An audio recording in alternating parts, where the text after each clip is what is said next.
আচ্ছা, এইবার হচ্ছে পেশেন্টটাকে আমরা প্যারালাইজড পেশেন্টটাকে আমরা মুভমেন্ট করব।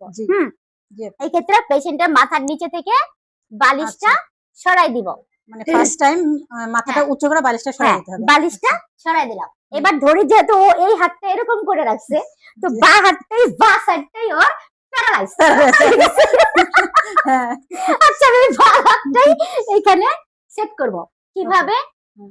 প্রথমে এই হাতটা এইভাবে দিব, দিয়ে ডান হাতটা যেহেতু ওর ভালো, ডান হাত দিয়ে বলবো মা আপনি একটু ডান হাত দিয়ে বা হাতটা ধরেন। এখন ওর এই পাটা তো প্যারালাইজ, জি হ্যাঁ, ডান পাটা ভালো, এই বা পাটা এই ডান পায়ের উপরে সেট করব। করলাম না, মানে যেটা প্যারালাইজ সেটা, যেটা প্যারালাইজড বা হাত বা পা প্যারালাইজড, এটা আমি ডান পায়ের উপরে রাখলাম। জি, আমি রেখে দিছি। এখন তো ও পা তো নাড়তেই পারে না, এমন করে আছে। এই পাটা এমন করেছিল, হাতটা এমন করেছিল, তাহলে কি এখন আমি করব না কাজটা?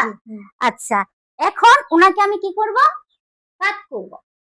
এই সাইডে কাট করব। কাট করার সময় কি করব? এই যে এই শোল্ডারের নিচে আর এই সাইডে উনাকে ধরে এইভাবে কাট করব। করলাম? জি, এই যে এইখানে ধরবো, এইখানে ধরলেই কিন্তু কাট হয়ে গেল।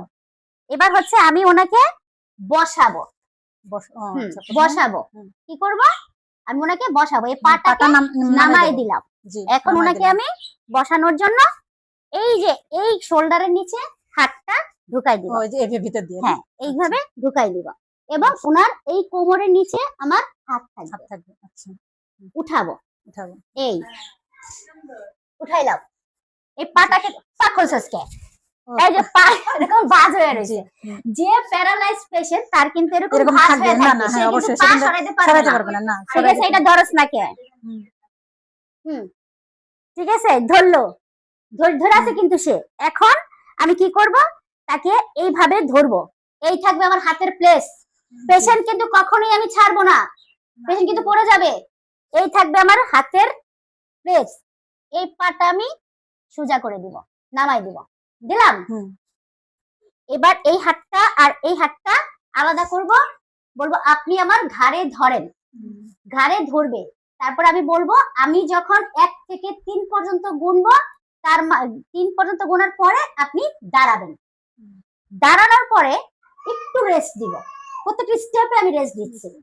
তারপরে ওনার পাটা যখন আমি এদিকে নিতে থাকবো, আমি সবকিছু দেখিয়ে দিচ্ছি, নিতে থাকবো, তখন আবার উনি একটু রেস্ট, বসার পরে রেস্ট। ওকে, আপনি আমাকে এইভাবে ধরেন, এই হাতটা